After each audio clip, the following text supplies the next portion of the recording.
চাওক, এই কথাটো সম্পূৰ্ণ ভিত্তিহীন। কাৰণ বিভাগীয় এটা নিৰ্দেশনা থাকে। SMC এখন গঠন কৰিবলৈ হ'লে বিভাগীয় নিৰ্দেশনা মতে SMCখন গঠন কৰিবলৈ দিছিল। মই মিটিং মাতিছিলোঁ, গাঁৱৰ ৰাইজ আহি মিটিঙত উপস্থিত হৈছিল। তেওঁলোকে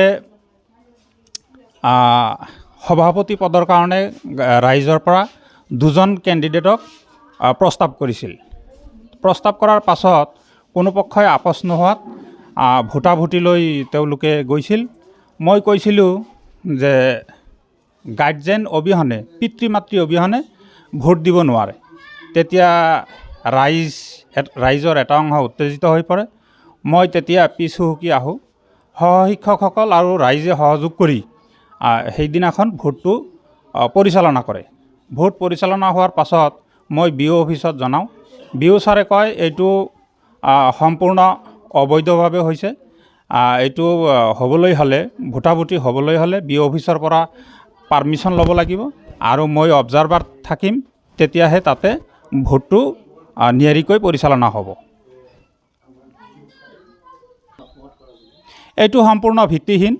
যিসকল ইয়াৰ আগতে যিটো কাৰ্যকৰী সমিতি আছিল, একে একে 2 দিন 3 দিন আমি অডিট কৰিছোঁ।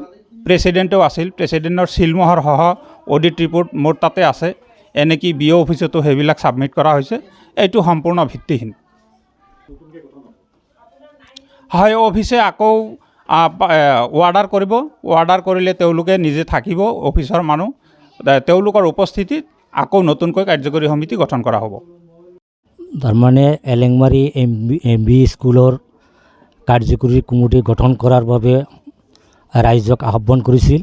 আহ্বান মৰ্মে ৰাইজৰ পৰা কাৰ্যকৰী কমিটিখন গঠন কৰা হৈছে। গঠন কৰাৰ পিছত তেওঁ প্ৰচিডিংখন লিখা নাই আৰু মই প্ৰিচাইডিং কৰিছিলোঁ। মোৰ পৰা চহী লোৱা নাই। প্ৰচিডিং হেৰি নকৰাকৈ, মেইনটেইন নকৰাকৈ তেওঁ BO অফিচত যায়। BOক আমি শুনামতে BOক বোলে প্ৰেচিডেণ্ট বনাইছে। আমি কিন্তু ইয়াৰ বিষয়ে নাজানো। আৰু আগৰ বিল্ডিঙৰ 1,28,000 টকা জমা আছিল, সেই জমা টকাখিনি বোলে উঠাইছে, আমি জানিবলৈ পাইছোঁ।